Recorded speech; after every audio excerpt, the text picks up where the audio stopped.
I've got a stove from Usk Stove. I forgot to say last Shut time. up. No way. Me and Tom went to Usk Stoves and we've got a Right, stove that's in right. it. That's the trailer. Yeah, I forgot to It's on. say, It's like on. every time I hear the intro, like I said to Tom last time I came in, I was like, we have a stove from Usk Stove, and I didn't say anything. What the fuck? Right, I love it. I love it. 15 Hyroxer. Episode That's got a stove.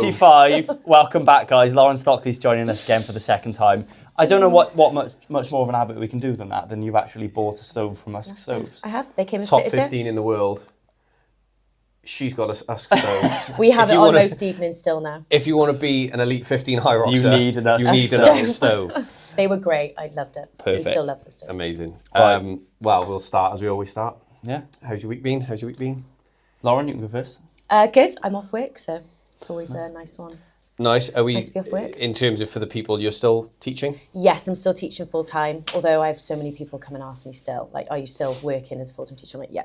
Yeah. Monday to Friday, I'm still 9 to 5 as a teacher. You've moved from, because you were in like Bristol, was it? Yes, I was in Bristol, teaching in Bristol, and now I've gone back down to Abergavenny, so it's only about a 15-minute drive now. So I've saved a good 2.5 hours of my life. What do It's you do so much better. with the time that you did have commuting? What do you spend that time doing now? I thought it'd go into more training, but I still stick to the plan that I was on before. It's now just having time to recover and be a normal person in the evening. Relax. Like I come home at 7, I eat my dinner, and then I can just chill out and relax. And Sometimes it's not doing more work, it's just recovering better from your work to get better results from it. Definitely. So it's, I just have a bit more of a life. And it's less stressful because there was times where I was coming back from, let's say, work in Bristol, I go straight to the gym. I come back at like 8 o'clock at night. And in that time, I've got to eat. I've got to sort out the washing. I've got to do all these like different silly Usual little day-to-day, tasks that don't seem like a lot. But when you're shattered from a day of work and 2 training sessions, it feels like the world, It's really. a pretty stressful job as well, teaching Yeah, kids. it's the mental. I saw something online. There was a figure that someone said that there's so many questions that you're asked in a day, and it's the one profession where you're asked that many questions. Like it's just a massive amount of questions and A lot of energy. a lot of energy thinking about it, and Do you want to keep working, or is the goal to become a full-time athlete? So it's a hard one at the moment because now I've gone down to Abergavenny, so where I'm teaching now, it is so much more easier, and I definitely have a work-life balance. But the stage I'm at now with Hyrox, the fact that I'm now making money from it, it's that, do I completely sack off work or go part-time and focus and put all sort of my energy into Hyrox, or is it, do I still want to, it's hard. I do enjoy having a 9 to 5 and keeping busy in that sense. So it gives me that time in the morning, the evening. I know when I get up, I need to do my session. Otherwise, I'm not going to fit it in if I leave it half an hour because I've got to go to work. But then it's the recovery side. It's, like you said, more time to recover, more time to, like, there's different things with, like, now sponsorship. I have different responsibilities that I have to do. I could have more time to work on social media. It is something I would like to do. It's just taking that leap. I think scares me a little bit. I was going to say, because it is, when it's your full-time job, I imagine there's other things that crop up. Like if you get an injury, it's almost like, it's not like you can't work, but there's an awful lot riding on it. And if you can have a good work-life balance while still having, a good job and coming, top 15 in the world, I think that's very respectable in itself. But it's like, what would you fill the time with? Like you said, it'd be more recovery and more promoting yourself on social media and making an income that way, I guess. Yeah, that's definitely one thing I'd like to do. And I keep thinking back to like this time last year. If you said that this is what I was doing now and this is what I could be doing, I wouldn't have believed you. Yeah. And I just need to take that leap. All the big changes I've made in my life have always paid off. So I don't know why I'm sort of still hesitant about this. But I think, as we said, though, since the first podcast, so you're the first guest that we've had return, and you've returned in such a short space of time, but you've achieved so much in that period of time that if you go back and listen to this, if you are listening to this new pod, if you listen to the first pod, a lot of the things you're talking about now, you actually mention with the, I'm going to try this. I'm going to Yeah. try and do this, and now it's done. So now you're already saying, oh, I might try this. So I'm expecting in another 6 months Yeah. for you Another to come 6 back months, on and say, everything's done. yeah, I've sacked work off. We're full time. So if I say I'm going to make £1 million, hopefully in 6 months, Oh, I'll make it. happy days. Happy Manifest it a little days. bit. So yeah, so since the first podcast, how has life been? Because there's been a lot of ups and downs and rounds, all sorts of emotions going on. So how have you been? Hectic, Yeah. really, really hectic. But like I said, this is something that I've always wanted to do and I'm enjoying it. And when I'm not doing stuff, I get so bored and I get a bit fidgety with it. But yeah, it's been absolutely hectic. A lot of competing.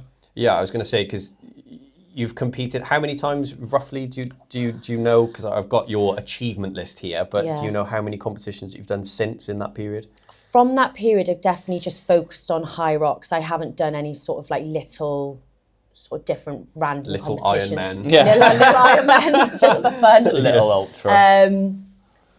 Probably about 5 or 6 Hyroxes. and I they're think. Hyrox weekends, so it's not just one event, is it? You kind No, of- so I've gone from, I was very much, I do one race on the one weekend and I go home. Whereas now, well, especially with London, which, not the one I've just done, the one closest to when I last spoke to you guys, that was where I did 3 races in one weekend. And it was good fun, but yeah, I don't think I would do 3 again. 2 max. Because that's, so when you won that London event, Yeah. that was to qualify you for Phoenix? Yes. Yeah, and in the same weekend, was that the same weekend as the world record in the women's relay, or was that different? Yeah, so I did the one, It's a good weekend. Just casual, isn't it? the first day I did a doubles with another girl called Lauren. That was sort of set up by Nike. So that was a weekend where I was going up to London where Nike had sorted the hotel for us. It was all sort of all of us athletes in one hotel, and it was so cool. Like even the coffee cups had the logo on. Like, it was insane. Like if we wanted to go see the physio, we could see him like that at any point. Like it was really, really cool. But yeah, so I did a doubles with a girl called Lauren, and then not the day after that, then I did a singles, and then the day after that I did a relay. Oh, okay. Yeah. And it, how does your body deal with that? In 3 days, it's not like you've gone in and done 3 events and you've just Half-assed done them. it. You've just done them to do them, and you've had a bit of fun. You've won, and you've set a world record in the relay. Like you're pushing your body to its absolute limit.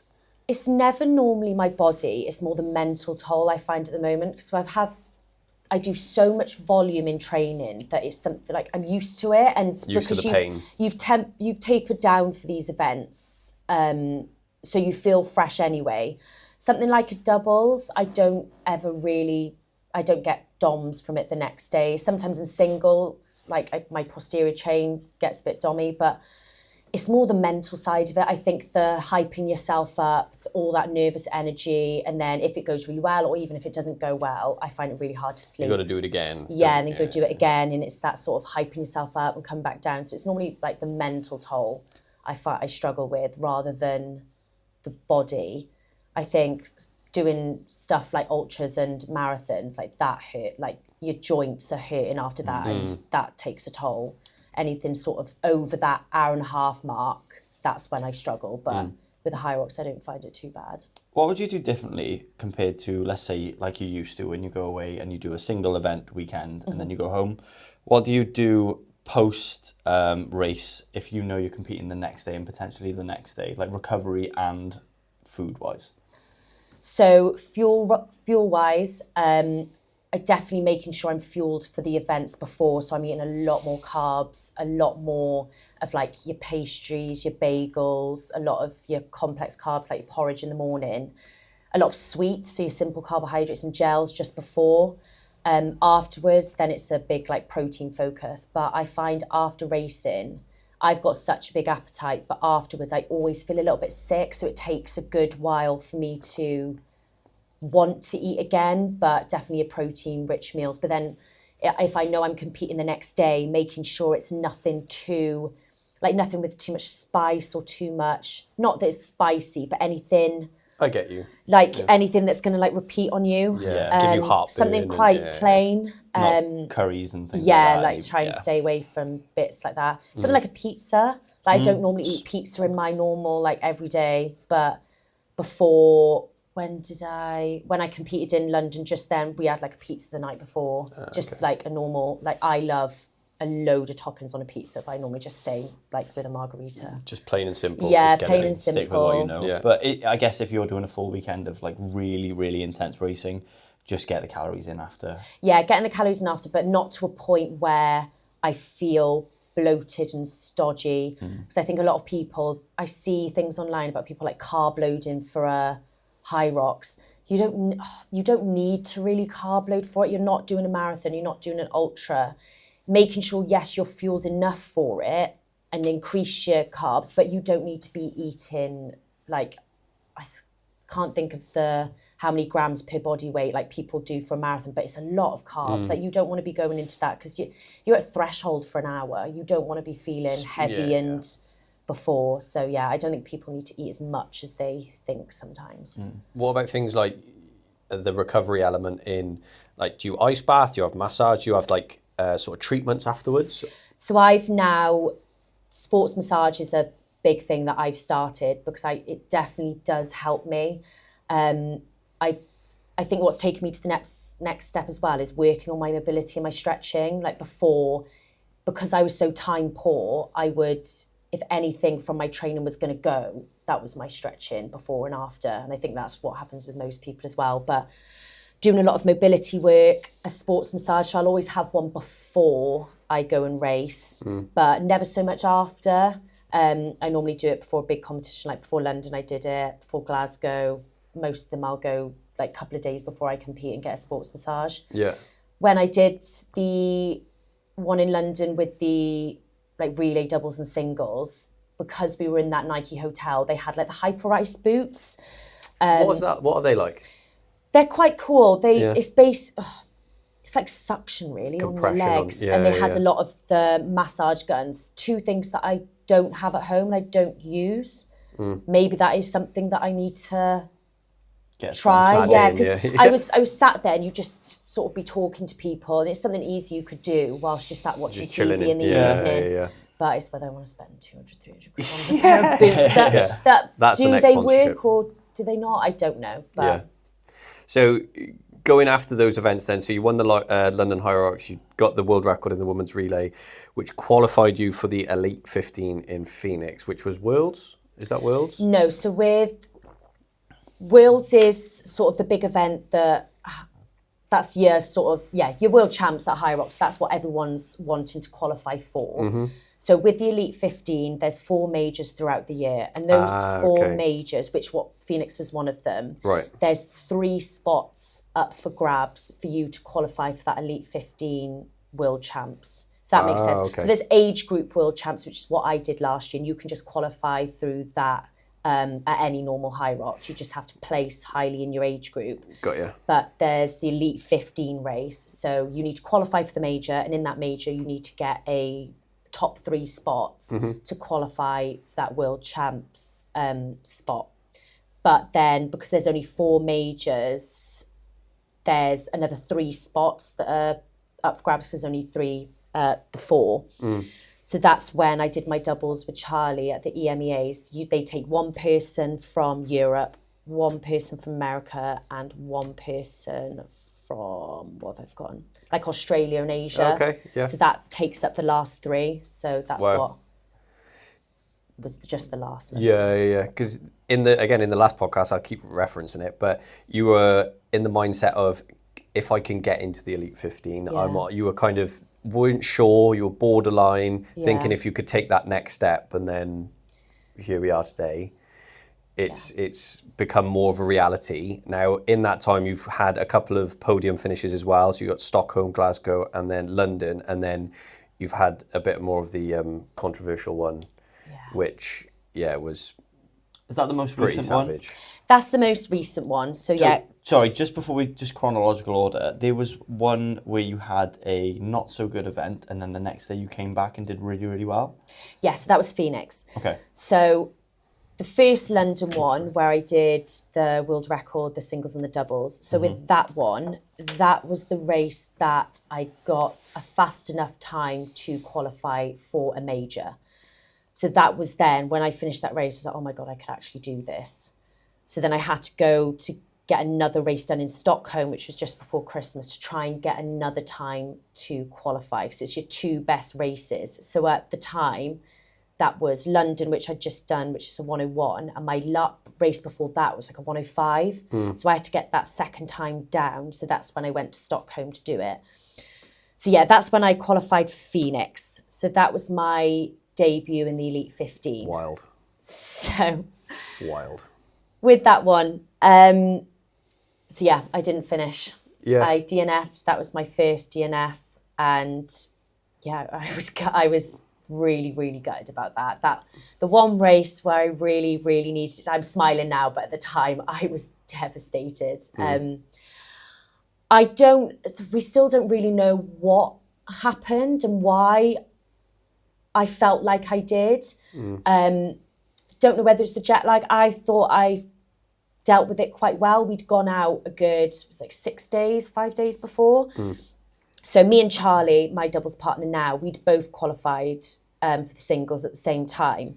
So we said to ourselves, oh, why don't we stay together? And we all stayed in this big house. Which looked amazing. Oh, it was insane. And at that point, before we went, I'd only met Charlie once at a competition before. So I knew I got along with her well, but staying with someone's different. Staying with someone's really different. And when they said, me and Tom were like, oh, do we want to stay with my competitor really? Because we were competing with each other constantly in the UK circuit. So we knew of each other.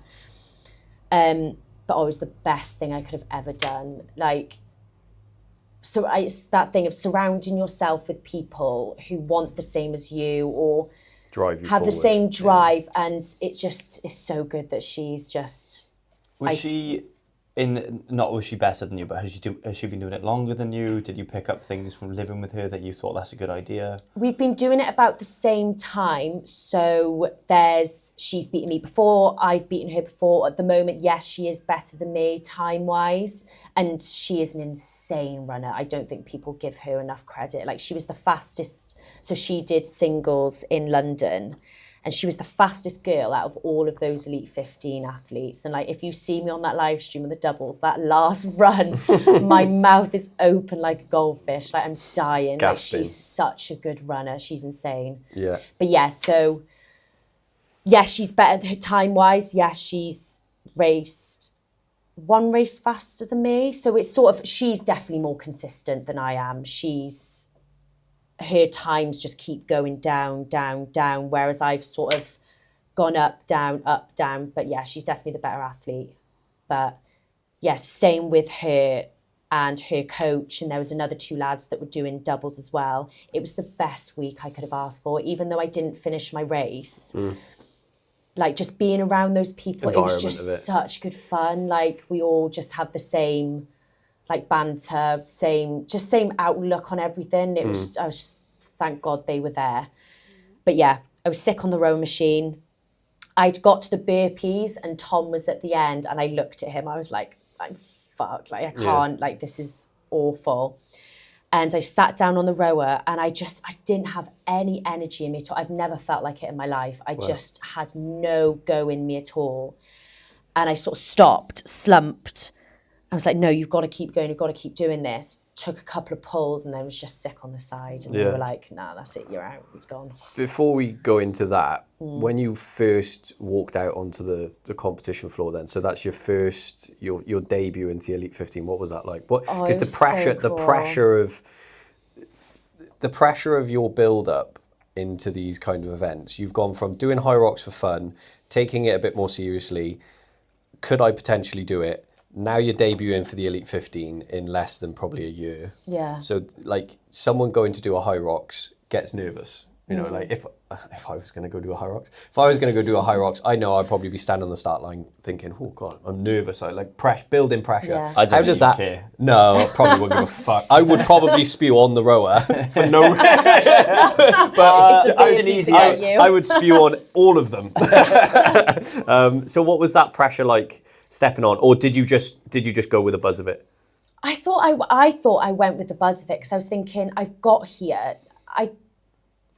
People didn't expect me to win, and I didn't. I never expected myself to even be in the top 5. I was just like, go and enjoy it, have fun. And I felt quite the day before, because the Elite 15s are normally at like 7:30 in the evening. Like me and Charlie was sat all day just trying to nap, trying to make sure we're eating, but we were just so bored. Then you get there, and I thought I'd sort of calmed myself down a bit, but I said, no, I think just definitely being with the top girls in the world. And I think suddenly feeling awful when I went round, I was like, oh my God. I think that panic set in a lot more than it would have if it was just an age group race. Like, oh my God, people are watching this. There's people around me. I'm not feeling great. Whether that went into the factor of how I felt, I don't know. But yeah, not my finest moment. So you had the one with you didn't finish, and then the following day, that was a group doubles. Doubles, okay. Yeah, so that was my first race with Charlie, and we'd always said that we were going to do a doubles together because we wanted to qualify for the Elite 15s in singles and do it as a double as well. So we'd planned that before we went out. We were like, let's go and do that the next day, and that's what I mean when I said like I didn't know why I felt that rough. Like afterwards, the lights were flashing. I felt really sick. All I wanted to do was get out of the venue. But the next day I woke up, felt a bit groggy, but I was like, I can go again. Like I feel fine. And I said to myself, I was like, you need to redeem yourself here. You need to get round this, whether it kills you or Charlie has to carry you across that line. But yeah, we wanted that race to qualify us for a doubles race in the Elite 15. And yes, we managed that time in Phoenix, which got us to the London one, which has just happened, with the one with all the controversy. Did that play on your mind then going into the second day when you were lining up? Did you have sort of? Oh yeah, I really panicked. It's like, what if it wasn't so much letting me down now? It's letting her down. Of course. So I was like, even though there wasn't as much pressure, like there wasn't so many people watching, but people knew who we were. Like we'd just been racing the night before in the Elite 15, and people had come up to us and like they'd recognised us. So it's like, oh, if this is going to happen again, like this is going to be embarrassing for the second time. Yeah, well, to be fair, sorry, but you did. I thought it was a pretty ballsy move. I know it's easy to say, oh yeah, I'm going to do it the next day with a partner and just do it. But I thought, you know, if you had said, oh no, I'm pulling out of the second one, I don't think many people would have blamed you. Yeah. But the fact that you had the mentality of like, suck it up, let's go. Yeah. Second one, I think I was speaking to Tom and Tom Eels about it, and I said it's probably the best thing you could have done. Yeah, just get back on the horse. I needed that. Like it just settled the nerves again. I will cry about it, and I'll be upset about it for a little bit. But then the worst thing for me to do, I always think, the quicker I get out there and quicker I do something else, the quicker that feeling of disappointment and upset will go. And it did. It saved my sort of weekend, really. So I'm definitely one of those people that, yeah, don't get me wrong, I was really upset about it. I thought my world was ending. But I needed to get back out there, and because I think the longer you leave something, the more you're scared of it, the more you put it off. So I was just like, I need to just get back out there and change how I feel, really. Amen. And that qualified you for not the previous weekend, but the most recent race in London. Yes. With Charlie. Talk us through that.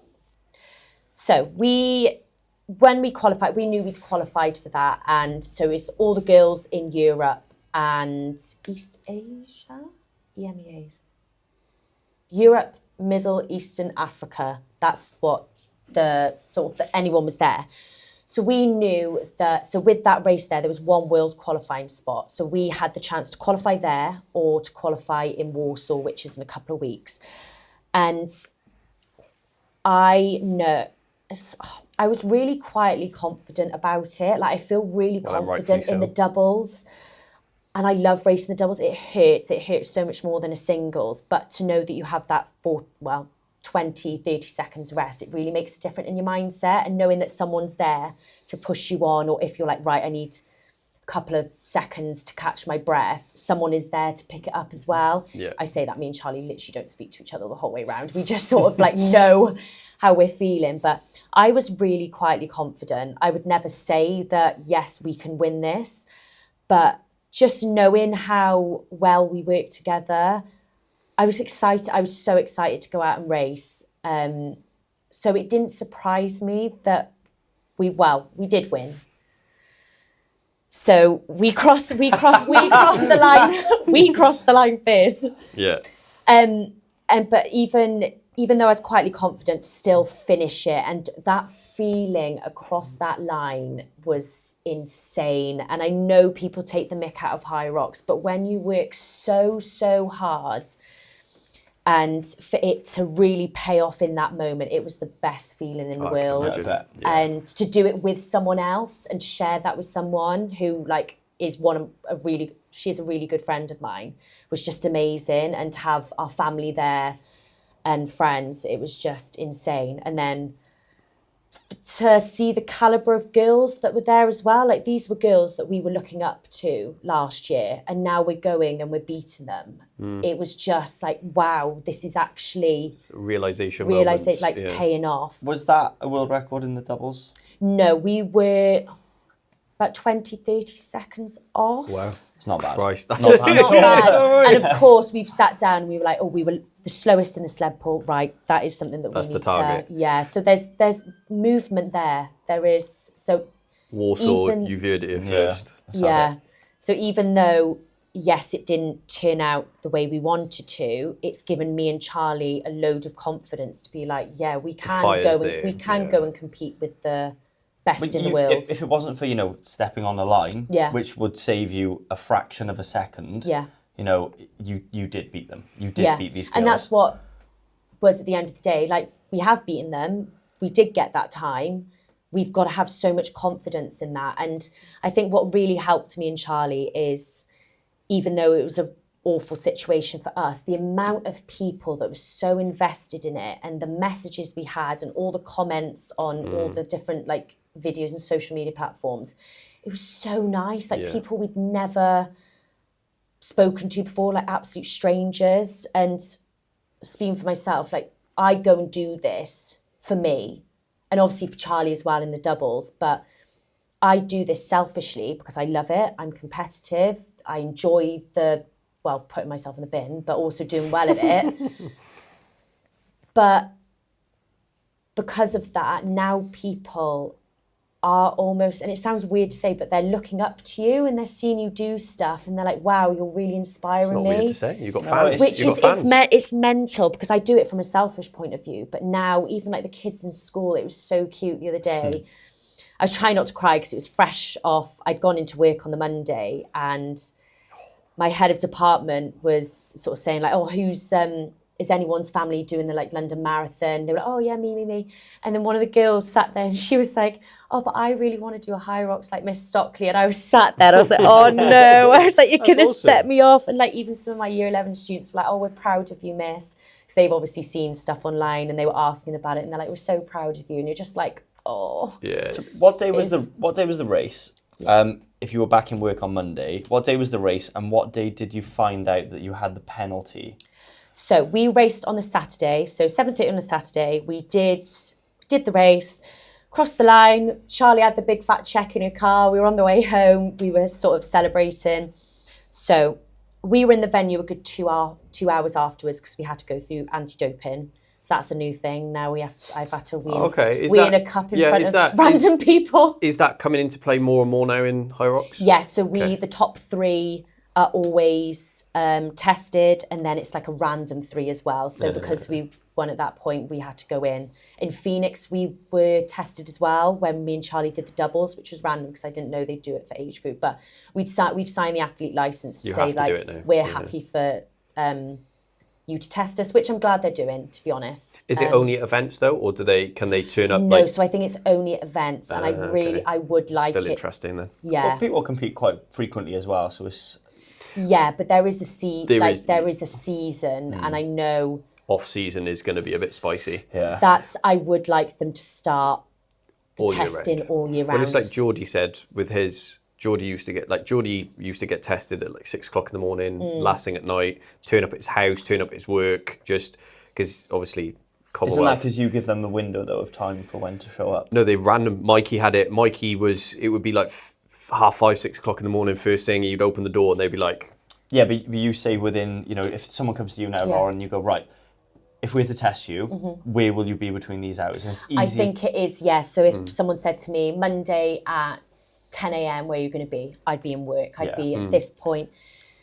I think, you have to give them an outline of what you do with the day. I have a feeling they can ring you and you've got like an hour to sort of say, I'll be here. I think it's easier to say those early and late times because you can guarantee you'll be at home. Whereas if you said, I might be at home at 12 o'clock midday. If you're somewhere else and they show up, there's a big penalty for that. Okay, so they're starting to test you now more and more kind of thing. Yeah, and I would like them to do it all year round. I think because it's still in its infancy, like it costs money. It costs, not that Hyrox is short on money, but like just to get them, testing all year round, I think would be great. But yeah, we'd gone into anti-doping. We had done all that. The men's race was after, so we were walking around, seeing different people, watching the race. Like I was obviously talking with Charlie and all her family and friends. So it was about 11 o'clock at night, and me and Tom were driving back. So we were staying in Reading where Tom works. So he has like a Airbnb there that we stay in sometimes. So it was only an hour out of London, so we were just going back there. So I had a phone call off my manager. And he's manager. That's so cool. It wasn't cool when he rang me though. Yeah, that's not a phone call you want. Bad news. So he was like, have you seen Instagram? I was like, no, I haven't been. Well, I haven't seen what he was on about. He was like, you've been given a penalty. And at the time, I thought he was taking the mick. It was like that shock. Like I just couldn't even comprehend what he was saying. I was like, you're taking the mick here. I was like, you're lying. Went on, and that's where you can see the video on the Hyrox page where they'd put the penalty, the reason on there. And at that time, we had no idea. So it was just put out into the world, and we weren't told basically. So then about 15, 20 minutes later, then we had the director of Hyrox ringing me and Charlie to just say, this is what happened. So obviously we were upset that it'd been put out there. It's great that people are angry that Hyrox had given us that penalty, but also at the same time, like, what if it went the other way and people started having a go at Charlie or like any sort of comments towards her or me? Like, they didn't think of our well-being. They didn't think of our well-being at that time. Like, they didn't think of our well-being when we didn't know. So they talked us through it. They'd said that an appeal had been made. Did they say by who or just? So we know who it was by. It was other athletes that had appealed it. So after a Hyrox, you're allowed. Salty as hell. You're allowed a 60-minute window where you are allowed to appeal. And I thought that appeal process was if something you did. So let's say I got a minute penalty for throwing a gel on the side or something like that. You could go and back. There's video evidence to show that I haven't done that any time on the course. You're allowed to write that email in to say, I want to appeal this penalty, and they'll put it they'll have a look at it. We always thought it was supposed to be your own race. For our own race. So we had no idea. So they did. They put the appeal in within that 60-minute window. So one of your competitors potentially put in a complaint because and it wasn't anything malicious. It's like a slight misdemeanor. Yeah. Where was it? Charlie stepped over the corner of a line instead of going around the sled, which in reality, the penalty for that, saving half a millisecond, because it doesn't take much longer. You still would have won. The penalty seems way too steep for that. Whereas if you were, visibly trying to cheat to win, I think that's very different. Yeah. Can I ask a question as well about it? Because again, I'm not massively clued up. I only follow Hyrox pretty much because if you do. So the things that I saw, the social media outrage that happened afterwards, like I saw it was really cool. I saw like Americans Yeah. talking about you and then saying, well, if this was a penalty, then this guy should have got a penalty for, I think it was like putting water over himself or littering, or there was one where like something wasn't put back in a zone properly, and they were like, if you went back through everyone's races, there was at least like, 5 or 6 penalties. With yours, right, because she cut the corner, why I've seen it in like the end of the burpees, I've seen lots of like normal people in normal races do their last burpee and then get called back. Like they'll go to run off and they'll be like, a judge will be like, no, come back. And they'll come back and it's only they're losing, how long does a burpee take? 5-10 seconds, but they get dragged back in, they do it, and then they go. And that's considered like, it's just done. a tap, just like, oh yeah, you carry on, right? Why couldn't they have put, or why haven't they, and especially Elite 15 race, haven't they got a judge at the end of that sled push or pull to just go, right, if you see that, they could easily go, right, no, run back to the start and do it again, and you probably lose, 10, 15 seconds? Yeah, but the thing is, like, because it was such a small area, the judges didn't see it. So that's what it was. Oh, okay. So the judges didn't see there it. are judges. There were judges at the end. So this is another thing that's been really sad. So going back to it, like, yes, an athlete had made an appeal, but that is in the rules. They are allowed to do it. Whether that's right or wrong, it's up to people's perspective. But they are allowed to do that, which I think is wrong. And Hyrox have now changed because of what has happened. Wow. So they have 10 grand down, but they're already in the right place. 10 grand down, but they've changed it, which we're grateful for. We've had an apology, which is great. Apologies don't pay bills. Yeah, Fucking hell. But they've changed it and they've listened. So now no one is allowed to do that anymore, which is sad because it's at our expense. But you've changed the rules of Hyrox, though. That's quite a big thing. And I keep saying this to Charlie. I was like, we've made a difference. We've made a difference in the sport, Charlie. Do you feel better for it? Do we feel better? I'll save everyone the time and effort if anyone from Hyrox is listening to this. Put a little cone on the end. You have to put a little flag. Literally. Run round here. But yeah, so, and that was another thing, because people were so outraged that people were then looking at other races, being like, so-and-so did this, so-and-so did that. And that's why I put a video out on Instagram, because I was saying, yes, it's happened to us, and yes, we were sad, yes, we were very angry, but we don't want other people now going back and looking at other people's race and being like, that person's done that. That person's done just that. Becomes extremely petty. It's extreme, and that shouldn't happen in the sport. We're not nitpicking Which other is a shame, though, because you now know who did it to you, so you could go through all of their races in the future and nitpick them on every opportunity. Yeah. You could create some serious, like, horrible rivalries. That's what I mean. Now that Hyrox has allowed people to do that, that's why they've now had to take it away. Because it's not nice. Like, you shouldn't be. We don't want other athletes to basically have what we've had done to us, done to them. So that's been really good. But also at the same time, with Hyrox putting that out there, people have now pushed their anger towards the judges. So the judge we had, me and Charlie know her quite well. Like, she's been at all the different sort of UK Hyroxes, and another judge that we know quite well. They have had people sending them death threats. It's not what you need, is it? Absolutely mental. Like, just not what you want, is it? It's nuts. It's not that deep. But people are now having to go at them, thinking it's their fault. And I'm like, oh my God, please. Are they volunteers? Judges. I think at Elite 15 level, I think they're paid. I don't know. I think so. If you're getting death threats, you don't want to just have that I know, it's not worth it. As a But casual like, just Saturday. abuse, like, people shouldn't, like, we don't want any, it's, at the end of the day, even though this has changed my life and I do love it, it is just running round in circles. And don't get me wrong, we were still very angry and still, like, massively upset over it. But at the end of the day, that it's not the be all and end all. This is not life or death. Like, it's not, we're glad that people are angry and feel the same way as us, but, like, don't go directing it at other people. Yeah, the wrong people or the people at all. Like, it's just...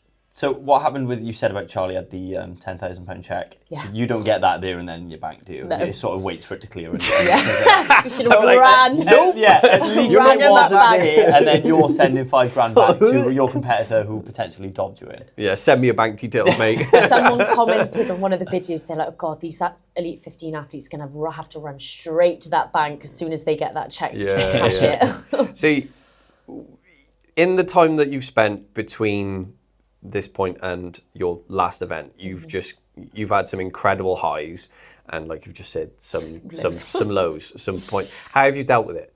Both aspects. So, like I said, with the whole Phoenix thing, the best thing for me to do is, because I can wade on stuff for ages, but I need to just get back out there and do something else. So that's why there was the London doubles, and Hyrox had another Hyrox event the next weekend, and I had already signed up for that. So it was like, do I go and do it? Do I not? Because if I don't do well, that's going to be another hit. Can I deal with that mentally? But I think the best thing and the best way I've dealt with it is just get straight back into training, straight back into a race or some sort of competition that can, just sort of counteract redemption almost. Yeah, because I think if you wallow, that it just gets so much worse. And don't get me wrong, like the day after, so when we were told we had that penalty, the next morning, like I woke up and it hit me like a ton of bricks again. And it's the whole way home, it was sort of like an hour of, I feel okay, I feel fine. And the next hour it was like crying. And of course, all the photos were coming out and all the videos. And you're just looking at it thinking, oh my God, that was supposed to be such a happy moment. And now that's been taken away. Yeah. But I feel like it's a massive rush of emotion. I feel awful. But then it does, like time's a healer. And I can talk about it now and I don't get upset about it. And I trained with Charlie yesterday. And just getting back to it and trying to put that negative energy into something positive. I can't imagine how fired up you both are for this Warsaw. 100%. Because I think if that happened to me, God, you would want to get out of my way. Right. Like running would be like, Eesh! Penalty. There's a good book by Ben Bergeron, who's a CrossFit coach, and it's essentially the takeaway from the book is just worry about the things you can control. Yeah. So I think a good way to reflect on that for you is like you are doing. The things that are out of your control, the penalties, the interactions online, things like that, you have no control over. But what you actually did on that day was you went there and you beat everyone and you lost on a technicality, which if that never happened, you did everything you needed to do. So, you're more than capable of doing it again. Yeah. When is Warsaw now? In April the 16th, I think. Okay, so very soon. 2 weekends. 2 weeks, yeah. How are you feeling about it? Good, really excited. So now I've got the 2 weeks off for Easter. Like I'm going to try and get down, because Charlie's in Bristol. Try and get down there as quickly as possible. Will we gain much fitness over the next 2 weeks? Probably not, but little things just like changeovers, different things that can give us that edge. But even with that minute penalty, like I keep saying to Charlie, we still came third. Out of all those girls that a lot of them have already qualified. A lot of them are like insane athletes that we've looked up to. We were still third, even with a minute. Like a minute is such a long time if you think about it. So we've got to be happy, and we've got to use that as confidence now going into Warsaw. Fired right up. The training aspect of that, then now you're gunning for the best in the world. Has that changed? Has it ramped up? Has it got more, less? Have you got to focus on anything in particular? Without giving your competitors any, this is exactly what I'm doing. Monday, So I rang my coach Ollie and I sort of said to him, I was like, my sled pull, I'm not happy with. It's one of those ones where I don't feel like I'm turning it over quick enough. And then another thing, like I always thought I was quite a good runner, but now that it's getting to that high standard and there's a lot of runners, like proper runners coming into it, that I need to step up my game in running again, and I need to really focus on that running, because Charlie's insane and I don't want to be that person that's sandbagging at the back because she's a better runner and she can move forward. So do you know where you're at comparatively to her with running times? Like a 10K, for example, is probably a good one to go off for. Charlie doesn't do that many running races, and she should. I don't know why she doesn't, because she is a really, really good runner. She has a football background, so hasn't, I don't think she's done any running before, as in like competitively, like I've done. Like I went through cross country, I was an 800 and 1500 metre runner. But time-wise, I don't know. I think she's definitely got a faster 5K than me. And I think she's done that recently. But not so much to hold it's more sort of how she runs within a high, like that's her like weapon. Like if she's out on a run and you've just come out of station, you know she's going to go past you. Right. So it's sort of trying to get my average run time in a Hyrox singles closer to hers. So yeah, that's probably the focus at the moment. Okay, what has it been like? I wanted to ask that. What has it been like building a relationship with her then? Because you said you don't speak during a Hyrox. Is it now you've done it so much together, now it's just you instinctively just know what's going to happen, or if you know someone's struggling, you know to just get involved or get stuck in something different? It's one of those ones, it's really weird. Like that race in London, that was our second race. We'd only done Phoenix and then London. Oh, wow. But we're so similar in how we think, and like we obviously want to do the best that we can. Like I'm stronger on maybe like the ergs and the sleds, whereas Charlie's better at sort of like the burpees and sort of the lunges.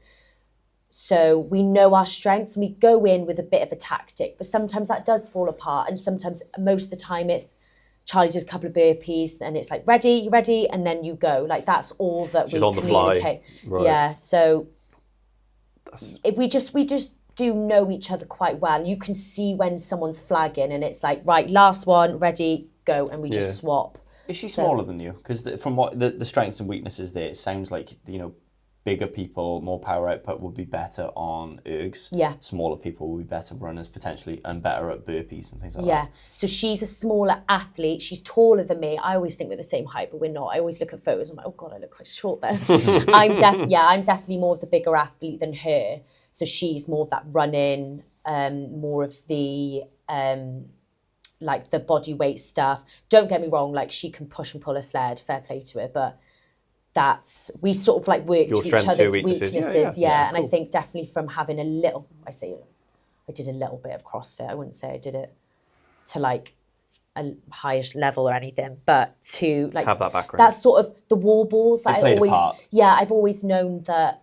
I've known the standard. I think playing hockey as well, like having that sort of plyometric, that chopping and changing, and I love a box jump over. I love a wall ball. Any sort of with that springy movements. I've always been really good at that. So I think that's really played a part in like my wall balls and like lunges. I do enjoy the lunges. How do you get put with a partner like that? Was that just you two messaging, like going back and forth and saying, "Oh, we should do it," or do you have a sponsor or someone that says you two would be good? Yeah, we'll stick you together.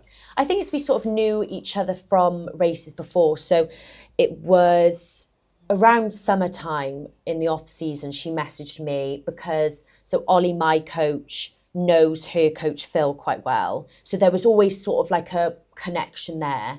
But she messaged me, so there was a track event, so it was like a team of four, so it was a little bit like a turf games sort of competition. Okay. So she asked me, so it was two men and then they needed another female, so she's like, oh, I've heard, like, would you like to come and do it with me? So that's the first time I met her. And then she said to me, I'm looking for a doubles partner. I think we'd be great. Let's try and get one in. It took a while for us to sort of find one, because it was always, she could maybe do some in the week. I couldn't take it off work, or I couldn't get to the one because I had something planned.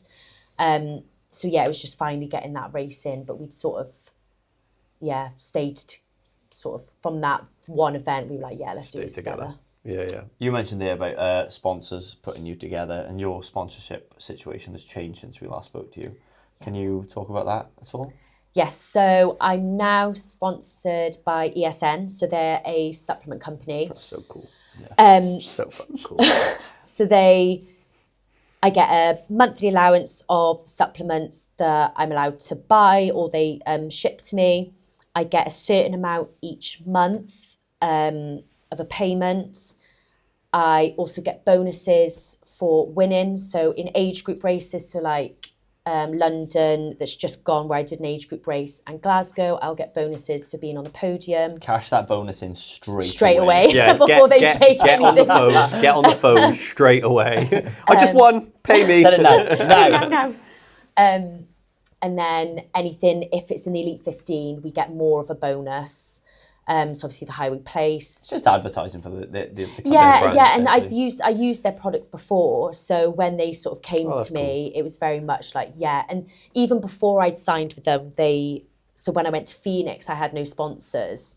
I'd signed on with an agency, and they were like, ESN are really interested in you. They would like to give you this amount of money to help you out with Phoenix. And at that point, it wasn't, oh, they'd like to sign you or anything. They helped me before I'd even signed with them. Yeah. So it was like someone that believed in you before you'd even got on that sort of world stage. So yeah, they've been amazing. I think it's not this week, next week, I'm going up to London to help them open a gym. I think you want that relationship both ways though, because likewise you wouldn't want to have someone say, "Oh, we'll give you £1,000 a month," but their products are absolute dog shit. Yeah. They're promoting things that don't actually work, whereas ESN are a very good reputable company. Yeah. So I've had a lot of companies reach out before, smaller companies that have sort of said, "Oh, we'd like you to come on," but it's one of those things that, like I've said before, the social media side of it is sort of like now a given with Hyrox. That's how you sort of push yourself out there. That's how sponsorships come into contact with you.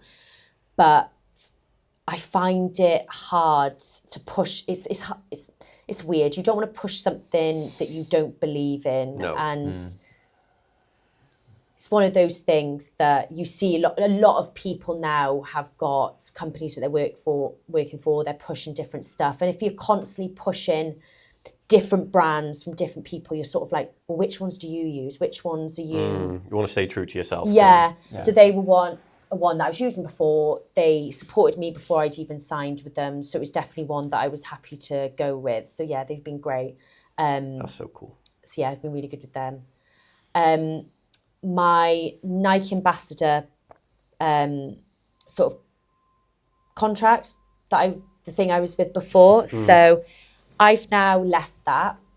I've left that because I am in the process of signing with a different brand. Touch wood, because I still haven't signed anything. But it is something that is hopefully going to change my life, really. Like, it's something that I could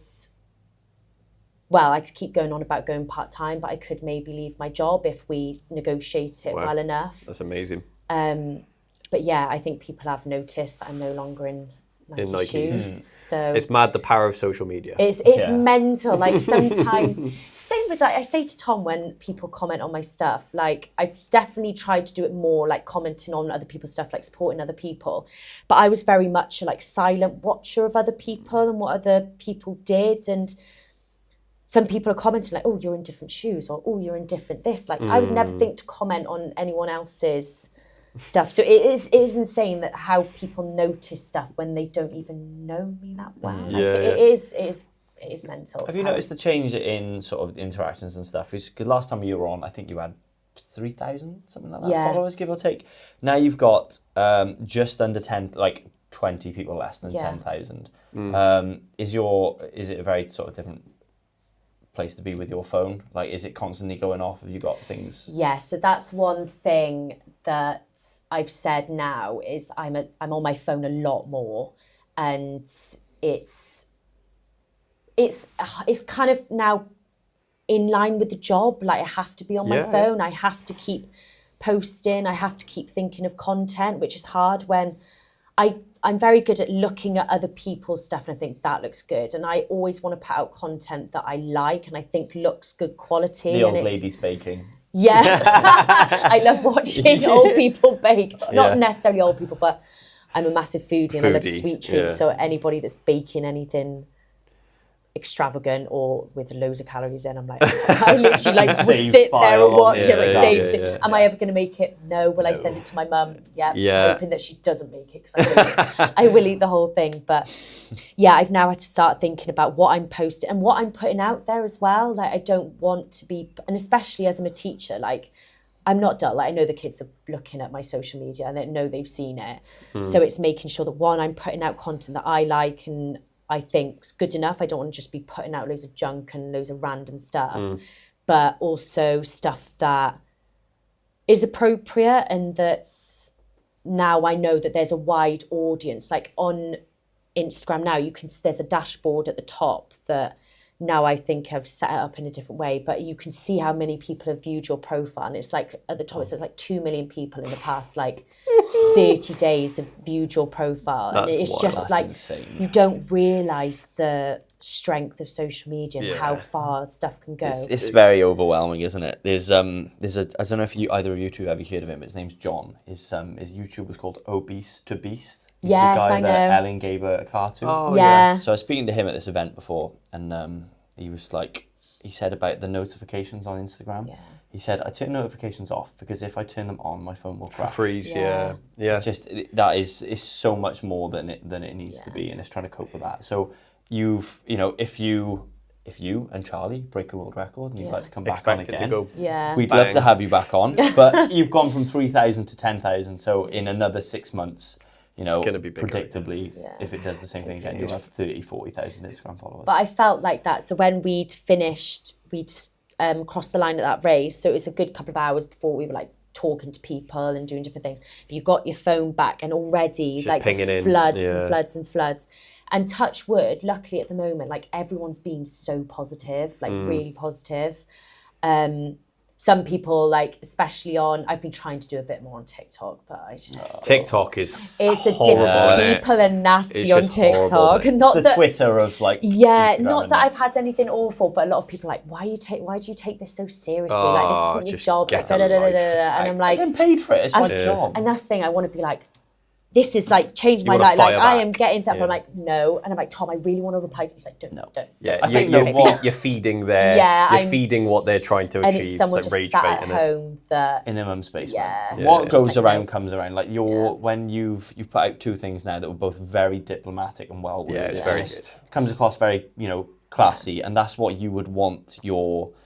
That's what you would want your sponsors, if you were ESN, that's how you would want them to respond to things. But if you carry yourself in that way, people are much less inclined to get into like a toxic battle online with you about certain things. Like you're not on there sharing, right-wing political whatever stories. I will stay away from all of that. Like, it's funny though, it's funny when you first came on, you said you were struggling with social media because you didn't want to post things if it come across as cringy, and you said about like the whole thing of I was listening to it back, and you said you didn't want to keep almost posting the Hyrox thing because people see one Hyrox thing and then it becomes everything over there for you page, and now it's almost your job to that's a crazy thing to say. You were a bit worried about it. You two probably know as well, like the more you post, the more engagement you get, the more that your profile builds, and it's like it's almost like training. The more training you do, the better you're going to get, and it's more and more. And I do think, like, going back to like people who I know in school, like they still follow me, and they haven't followed me for the Hyrox content. Like I do sometimes think like they're sat there going, oh, I don't really want to watch this. But then my engagement has gone up because people want to see that, and people want to. But if they don't like it that much, they can just swipe off. Your content, like someone said it the other day. I was listening to someone on a podcast the other day, and they said, you can keep posting videos, and for the 25 people who have followed you before this, who kind of go, maybe not. Mm-hmm. The 10,000 others that have started following you because you're a Hyrox athlete, they're the ones going, go Lauren. Like they're the ones who are going to push you forward. I don't know, the 10 or 15 people that were kind of just going, I think as long as you're okay with what you're posting, and like you said, it needs to be not massively like influential, but it has to be good quality content, and you've got a lot of kids there, so it's you're a role model. You're sort of posting the right things. As long as you can justify it, then that's fine. You haven't got to worry about the 20 people who I don't like this because they don't matter. I've definitely found the people who have been in my life before that are like have gone in like sort of two different sections. There's people that have been like, you are doing so well, I'm so proud of you, and just been amazing, and that even though they're not in that fitness space or don't do like they're not a fan of exercise at all, they're still the ones that are praising you, like you're doing so well. I don't get Hyrox, but I'm so proud of you, and I'm so grateful for those people. But then there's also the other side of people who I've classed as really good friends, and they just don't care about it at all. And I get that it's not everyone's cup of tea, and I get that. Still support the person, but though, can't you? Supporting people and like, I'm not very artistic. I'm not great with art, but if one of my mates set up, I don't know, a business in art, then I'll always sort of shout and think about it. So you do sort of see the difference in people and who's there for you and who's not and who's there to support. Do you find the more successful you become at something, or the harder you work and the more you get from it, and the more you do drift from people that you were once they were in your life? Yeah, which is sad. It is. I found that really hard at the start because I've had to be quite selfish with this. I'm not going out every weekend. When I was 18, 19, 20, I was out every weekend, like normal like 18, every 19, like every other person. But I think that's what stopped me as well. Was one, I was hungover and I didn't want to do anything, so I didn't do much training. But it's also, you're in a bubble with everyone in your hometown. You hear what people are saying and what other people are doing and what people think of you. But now I'm away and I'm focusing on my training. Most of the time I see a couple of my friends, Tom, the dog, and my mum and my dad. And that's and that's it. And that's who the people I care about. So you don't really hear about the negative side of it, which is so nice. And like just taking yourself out of that negative space. But it's not like you're doing anything wrong either. No, you're just focusing on you, and because it's almost like because you've had the same opportunities as someone you went to school with, and you've done this with your trajectory, and they're kind of just doing whatever the fuck they want to do and wasting their time. It's a bitterness because they haven't done that. Yeah. You were in school together, we were in maths class together. Why are you doing so much better than me? Fuck them. Yeah. You know, that's what it seems to be like. Yeah. But, what going forward now for the rest of this year? What does it look like? What's your schedule looking like? So Warsaw now in 2.5 weeks. I'm going to race in Cardiff. Oh, cool. It's just nice to see everyone Is there. that Principality again? Yeah, Principality again. The last Hyrox I did there, Millennium. it did not go well. Oh, yeah. Yeah, what was it now? No, it was. Oh, it is Principality now, but it's Principality, Millennium. yeah. It used to be the Millennium. I didn't have a good race there last year, but I'm like, why am I spending money to go across the world to go and do Hyrox when there's one like 30, 40 minutes down the road, go and do it. And it'd be nice to see, like there'll be people from the gym there, there'll be loads of people I know that'll be going down there. And it's like them supporting me and then me supporting them as well. So it'd be like it'd be nice to go and watch. Do you have events throughout the year that you and your coach sit down and say, right, we're going to sort of not peak for, but is there like events where you go, right, I'm not going to push as hard in this event because I'm trying to do this with that and then this with that, like train through events, and then you've got the one or two that you like hit as hard as you possibly can? We're definitely going to do that next year. I think this year's been hard because, yes, I said I wanted to get into the Elite 15, but halfway through the season, I thought that was going to be next season's goal. So then it's like, oh God, no, you might get into the Elite We're 15. here now. Yeah, like we're now going to have to juggle things around, and there's always different things. Like doubles, was that a goal this year? At the start it wasn't, now it is, and now we're building to Warsaw. So it is, next year we'll definitely have to sit down and be like, right, this is the cut-off for this major, these are the 2 races you're going to do. I think helps with the training, helps with mentally knowing what you're doing in life and just sort of calming down. But be Warsaw, Cardiff, and then it'll be World Champs in June. Where's that? Stockholm. Okay. So that's where hopefully me and Charlie will get in for the doubles. I'll probably do singles and age group for Worlds. And then after that, it's supposed to be sort of off season, but I'll be training for the Ironman World Champs. So I'll be back on the bike. Quest. The bike for an hour. That was a question from someone actually. They said, how are you finding training for a Hyrox and an Ironman? Because they said they were currently struggling at doing both. Yeah. Is it a case of, obviously you're a Hyrox athlete, you've gone all in on Hyrox. Are you then using the off season purely towards Ironman and not Hyrox, or are you still, how would your training look then in the off season? So it's dependent on the timeline. Like at the moment, it's a full push on Hyrox, but within my Hyrox training, like today, after this, I'm on the bike for 2 hours. Like I'm doing a lot of cycling. Oh, it's boring, but a lot of bike. Do you have a bum pad for it, or do you just sit on the regular seat? Just sit on the. Well, we have like the what's it called? We have a Zwift at home, but if we're going to go out, 'cause it's getting nicer now, I'd rather go outside and actually go on the bike. You have like the proper like shorts and stuff. So cycling's always within my training. Running is always within my training. So when it gets towards closer to the Ironman World Champs, that's when the sort of strength side will go, and we'll increase the running volume, we'll increase the bike volume, and then I'll start the swimming again. Right. So at the moment, I'm not doing any swimming, but that is because I have that swimming background. Like I did it for years and years. Like my technique is there. It's more just like maybe getting 2 or 3 sessions in and getting in the open water, which I hate and I really don't like. But that will then come into play. So the bike and running I always do all year round. It'll just be increasing the volume, taking more of the Hyrox specific sessions or strength sessions out, and going through, increase the volume in those areas. Yeah. The Ironman thing, the Ironman goals then, what do they look like compared to your Hyrox? Is it same again, going to win, going to sort of become the elite? Times or... I think it's taken a back burner really. I want to go there and I want to do as well as I can. Will I win it? Probably not, but you never know. Skip never forward. know. Yeah. I did actually win it. Yeah. No, I'm joking.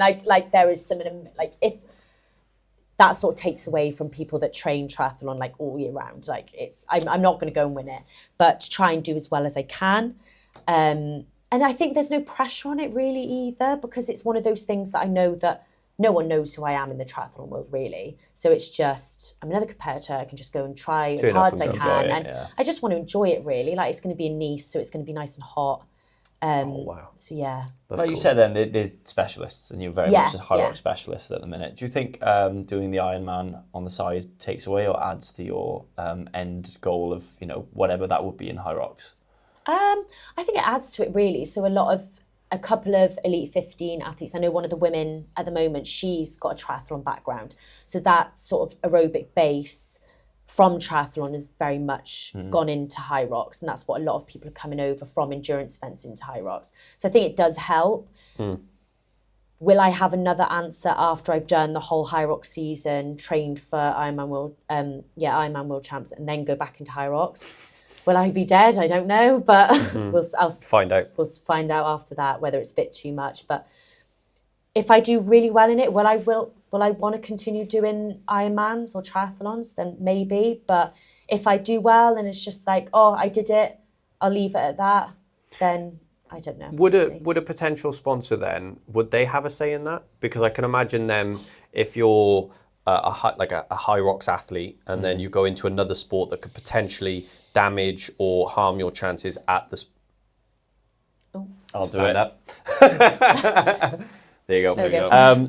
So if you've got a sponsor that is sponsoring you for Hyrox and then you go and do something else and maybe potentially get injured or hurt or damage, it's like, it's not that like you're their property, but you're getting paid by someone. Could they have a sway in things? Could they kind of say to you, look, we don't want you to do Ironman anymore, it's just Hyrox? Or is it... If you play for a good team in rugby, they don't let you play local. Yeah, I get what you mean. You're not getting drafted on a Sunday to come play for Abergavenny, you know what I mean, if you're playing for Cardiff Blues. You know what I mean? Like, I don't know actually. That's a good question. I think because I've got the nutrition sponsor, like that's probably quite a good thing for them to go into a different discipline, and like these are the supplements I take. More exposure. With the one I'm about to sign with, hopefully. Allegedly. I had a conversation with the guy that's sort of handling the whole thing at London, and he was like, yeah, we'd love to kit you out in stuff for the Ironman World Champs. Like we've got there you go. Then so like they are supportive, and it's definitely, I think it's pushing it into other revenues or different sports. It's very much the same vein of like I'm still competing. It's not like I'm going out and doing sponsor me to go on a night out and it's still like advertising for them. ESN on my shoulder. It's people that would still buy the products and they would still benefit from massively. So I think that's only going to be a positive for them, especially if you end up doing well in it. So I could get injured in Hyrox, I could get injured in triathlon. You could get injured. I could get injured just walking down the street and know me. So not on a podcast though. Not on a podcast. No, I'll touch wood. Have you got any questions? Yeah, I've got one final one, but I don't know if we've got any more on there to get through. My final question to you, actually I got a separate one to do with your Ask Stove, but that's different. What would your, sort of, in terms of podium, if you were really going out on a limb and say, look, I really want to fucking do this in 2026, what is your, I would like to in 2026, and what is your next 5-year goal of I want to win. Send a death threat. Yeah. Right, so 2026, me and Charlie to win world champs in Stockholm as doubles. Like, that would be... Got it. And we've said this, like, we could potentially get on that podium, and that's so exciting for us. Will we do it? Hopefully. But yeah, that is... Cool. Do you know what? Sometimes you set goals and you're like, oh, will that ever really happen? Like, when I first came to you guys and I said about getting into the Elite 15, at that point, I was like, will that actually ever happen? So, like, you never know. But yeah, that's definitely for 2026. In 5 years, I'd love to get as high as I can in my singles. Even though doubles is the main goal at the moment, singles is always where that's my first Hyrox that I did. That's always been the main goal. Started, so yeah, so trying to get to be a prevalent Elite 15 athlete across the singles and maybe, well, hopefully win some majors. That's a cool. very good goal. I give you a really cool piece of content for you. Yeah. So the death threat, I stolen that from the Willpower Days, and it was basically you would, before a session or before a heavy session, it happened to Geordie quite a lot, where someone would go around the room with a piece of paper and you would predict what he would lift on the day, and you would all write down your predictions, but he would also write his predictions, and it would be send your death threat. So a cool piece of content for you would be to write them down, and then in a year's time open it back up. There you go. Oh, I might do that. There you go. See? Do we need to write ones down for you now? Yeah. What we Should we go death threat? Lauren's death threats. Yeah. From we'll the S+C Hour. we'll do it. We'll sit down. We'll do it. We'll hold it up to the camera now, and we'll have like a date on your phone. Yeah. And then when it happens, we'll have the original. That clip. would be so cool. Yeah. So you got the big death threats to come then, and with Charlie then. That relationship of going for a double, is she also going for singles as well, or is she? Okay, cool. So you're both very much singles, doubles. Oh yeah, it's not that I'm like, oh Charlie, I'm going to pie you off for the doubles to do a singles. Like, we both want to do well in our singles, but I think we've both seen that how well we can do. You the can doubles. do both though, and you're only ever and a lot of athletes do that. What about the relay? Probably won't do a relay. No. Like, it was a bit of fun that the Nike team had put together. Fun. You've already broke for a the world record. But you don't need to redo that again. I'm not like, the relay isn't something that I wouldn't travel to a Hyrox just for a relay. Yeah. That's not. Would you do it again if someone beat your world record? If the same girls that I did it with wanted to, yeah, I would do it. But it's not. We're not constantly talking to each other like, right, this one we need to go and do another one. This one we need to do another one. But that's amazing. Well, we'll send the death threat and see where we are. We'll let you know where probably be. Full-time sponsored athlete, should be number one in the world. 100,000 Instagram followers. And it started on the S+C Hour. Whatever the future has and holds on, I think it's very bright from here on out. Yeah, fair play. I think, like I messaged you earlier, I think the growth that you've had, you should be extremely proud of it, but also I would say take the time to actually look back at certain things and go, oh shit, some people don't get this in 10 years, and it's not luck, it's a testament to how hard you've worked. Yeah. But I think, listening to how you are this podcast to the previous one, if we ever have you on again, we'll probably have another version of Lauren in terms of that. And that's not if we ever have you on. If you ever want to come back. I love both the podcasts we've done, so I'll always happily come back. Amazing. You were the first podcast I've been on. We would love to have you back, and potentially you and Charlie back. That'd be cool. Oh, that would be really cool. She is so sound. Yeah, that'd be cool. But yeah, honestly, thank you so much for coming on. Thank you for taking the time. You want to say something about us stoves? I would actually like you, if you can, to give us an honest review. No pressure. Of your experience with Us Stoves, our first and our only podcast sponsor. So before I came on the podcast the first time, we had already had an Us Stove when we first bought the house, it was a good 2 years ago. So we have had an Us Stove 2 years. We still love it. We still use it. Most days. I can vouch that I've got one. I had it before the podcast. Yeah. Guys, if you two would like to keep your home warm and break a world record in Hyrox, Us Stoves MP4 0JL, and they are there for all your heating needs. So thank you so much, Lauren. Thank you very much. Thank you, guys. Thank you.